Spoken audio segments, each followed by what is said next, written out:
하나님의 은혜가 여러분들 가운데 함께 하시기를 주님의 이름으로 축복합니다. 자, 오늘 본문의 말씀 우리가 잘 알고 있는 말씀이죠. 동방박사들이 예수님을 이제 찾아 경배하러 오는 과정, 그리고 그 과정 속에 나타난 몇 가지 이야기들이 있는데요. 자, 동방박사들이 동방에서 별을 연구하다 큰 별 하나를 발견합니다. 그리고 그 별의 인도를 따라 동방에서 이제 별을 따라 서방으로, 서쪽으로 가서 이제 예루살렘까지 이르게 됩니다. 예루살렘에 이르렀을 때에 예루살렘이 그 지역의 중심 도시였고 큰 도시였기 때문에 거기서 왕으로 나시리를 찾습니다. 그때 예루살렘이 크게 소동했다 그랬어요. 왜냐하면 이미 헤롯이라고 하는 왕이 있었고, 그리고 그 왕위를 물려받을 사람들이 있는 상황인데 어디에서 또 왕이 난단 말인가? 특히 유대인들에게는 이제 메시아가 오리라고 하는 기대가 있었기 때문에 아마도 유대인들은 그 얘기를 들었을 때에 유대인의 왕이 그 메시아가 태어날라나 보다, 아마 그런 기대를 가지고 있었을 거예요. 그래서 메시아가 어디에서 태어나는지를 묻는 헤롯의 질문에 대해서 이제 그 사람들은 여기 선지자의 기록, 즉 미가서 5장 2절 말씀을 이제 인용하면서 베들레헴에서 탄생한다라고 이야기를 했습니다. 동방박사는 거기까지 갔지요. 그리고 나서 아기께 경배를 하고, 그리고 이제 하나님 주의 사자의 지시함을 받고 헤롯에게로 가지 않고 돌아서 다른 곳으로 해서 고향으로 돌아갔다는 이야기를 하고 있습니다.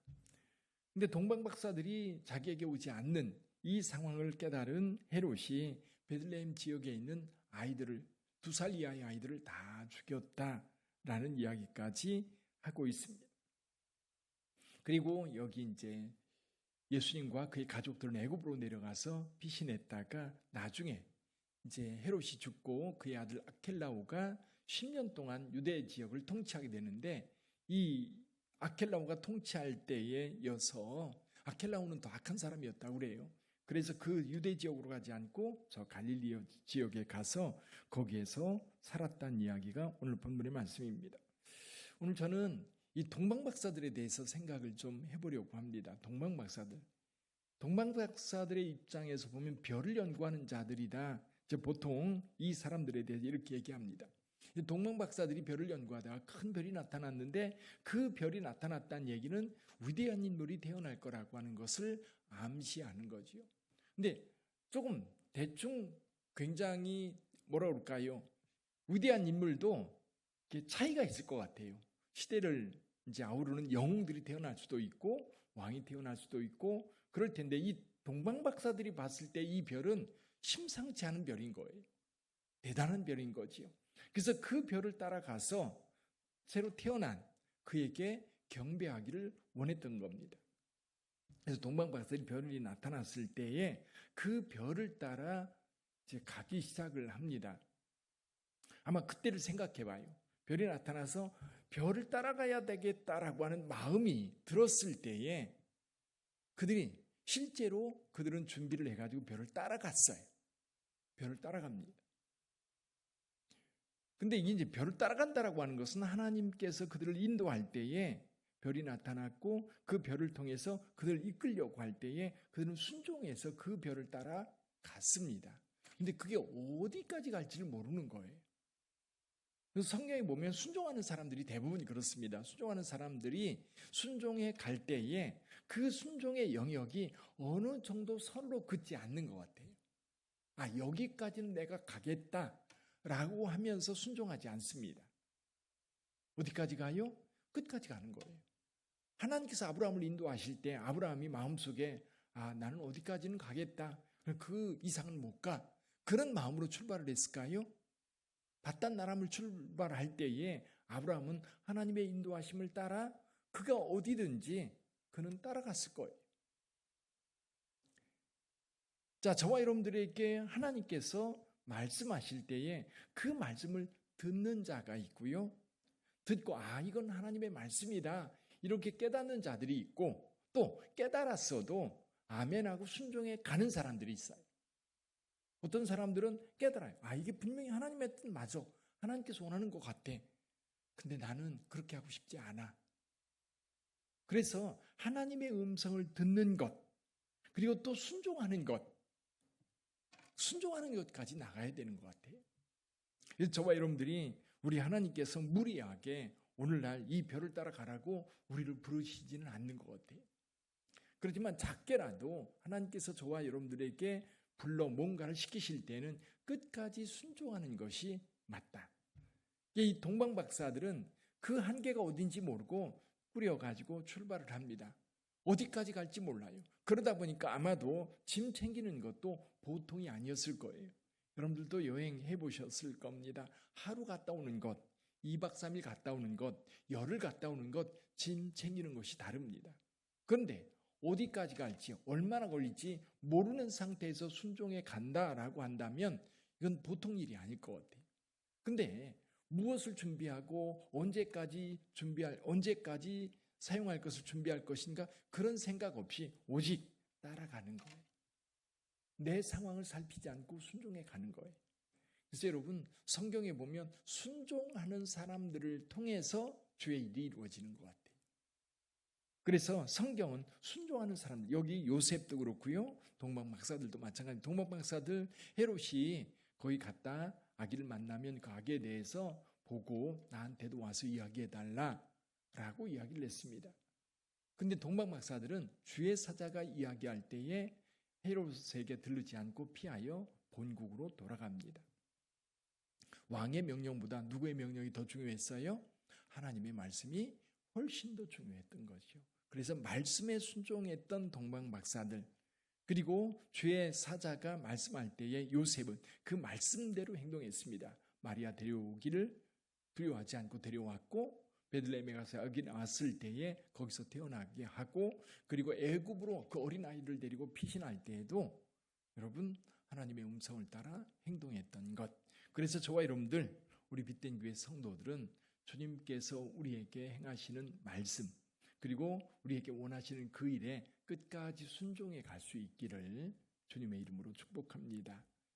근데 이게 순종할 뿐만 아니라 예물을 준비합니다. 예물을 준비하는데 여러분 가장 좋은 것으로 예물을 준비합니다.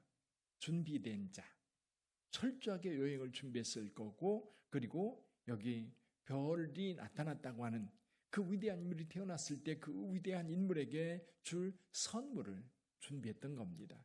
여기 세 가지를 준비했지요. 황금과 모략과 유향을 준비했다 그랬는데 이것은 예수 그리스도의 인격을 나타내는 예물들입니다. 저는 이들이 준비한 예물도 예물이지만 이들이 철저하게 준비했다는 것이 굉장히 마음에 와 닿아요. 그냥 대충 준비해 간 게 아니에요. 오랜 여행, 그리고 정말 귀한 인물이 태어났을 때 우리가 무엇을 드릴까? 우리에게 있는 가장 소중한 것, 여인이 향유 옥합을 깨뜨려서 그것을 예수님의 머리에 부었던 것처럼 가장 귀한 것, 그거를 준비해서 올려드렸다는 것은 준비된 자에게 가능한 일인 것 같아요. 우리는 즉흥적으로 귀한 것 드리지 않습니다. 순간 감동해서 뭔가를 행하지 않습니다. 가장 귀한 것을 드리는 것은 오랫동안 생각해야 되고, 그리고 그것에 대해서, 그 대상에 대해서 그만큼 존귀하고 그만큼 귀한 자라고 하는 것을 생각하기 때문에 준비해서 드리는 거예요. 우리가 예배를 드린다고 하는 것이 그런 것 같아요. 예배를 드린다고 하는 것은 여러분 가장 존귀한 자에게 내가 할 수 있는 것 최선을 다해서 드리는 거예요. 나의 찬양, 나의 시간, 내가 드릴 수 있는 예물, 예배를 드릴 때마다 그 마음이 필요한 거예요. 그래서 여기 동방박사들이 예수께 와서 그에게 경배했다 그랬어요. 예배를 드린 거예요. 예배자는 늘 예물을 준비했고요. 예배자는 늘 준비한 것으로 하나님 앞에 나아갔던 거지요. 또 한 가지 생각해 볼 수 있는 것은 뭐냐면, 여러분 이방신들을 섬기는 자들에게 특징이 한 가지가 있어요. 그 특징이 뭐냐면 이 신전이 우람해야 되고 장엄해야 되고 굉장히 커야 돼요. 그래야 그 신전 앞에 신전을 바라보면서 이 경외감이 생겨서 그 신들에게 제사를 하고 예물을 드리거든요. 그러니까 우리가 이 터키, 그리스 가면서 느낀 것, 에베소라든지 또 파르테논 신전 같은 경우도 거대한 신전, 그 언덕 위에 우뚝 솟아 있어서 그 언덕에 올라가면서 그 신전을 바라보면서 그 신에 대한, 그 신전에 대한 경외감들이 사람들에게 마음속에 생기는 거거든요. 근데 오늘 동방박사들이 와서 경배하는 곳은 어디예요? 냄새나는 마구간입니다. 들어가기도 싫어할 것 같아요. 어떤 사람은 그럴 거예요. 냄새가 확 풍기니까 그냥 얼굴을 가리면서 되돌아 나왔을지도 모르겠어요. 근데 거기에 예수께서 계시다고 하니까 이 동방박사들은 그런 것 상관없이 그 인격에 초점 맞춰 그에게 가서 엎드려 경배했던 겁니다. 베너라고 하는 영화 처음 장면에 이 장면이 나오거든요. 그 장면에 보면 송아지가 뛰어다니는 모습이 나와요. 굉장히 좀 낯선데 우리가 생각할 때는 늘 성탄절 이야기하면 거룩한 장소에 성모 마리아와 그리고 예수님 그리고 요셉이 함께 있고 거기에 이제 좀 경건한 모습의 분위기가 있는데 송아지가 막 뛰어다니고 양들이 울고 그러는 장면이 있는 그런 모습으로 묘사한 것이 굉장히 그때는 낯설었거든요. 처음 봤을 때는. 근데 여기 동방박사들이 지금 예수님께 경배하는 그 자리는 정말 냄새나고 어수선하고 정신없는 그런 곳인데 오직 예수 그리스도에게 초점 맞춰 그에게 경배하고 있는 겁니다. 여러분, 뭔가 외형적으로 크고 장엄하고 웅장하고 그런 곳에 우리 주님이 계신 것이 아닙니다. 우리 주님께서는 오늘 저와 여러분들이 함께하고 계시고 우리 빛된 교회 함께 하시고 주의 이름으로 모인 그곳에 우리 주님이 함께 하시는 줄 믿습니다. 그래서 우리는 늘 예배가 어디에 초점 맞춰져야 돼요? 예수 그리스도에게 초점 맞추어져야 합니다. 우리 예배를 받으실 분이 바로 예수 그리스도이시기 때문이지요. 여러분, 오직 우리는 예수님만 바라보고 예수님께 순종하면서 예수님만 경배하고 예수님을 세상에 드러내는 우리 빛된 성도들이 다 되시기를 주님의 이름으로 축복합니다. 우리 기도하겠습니다.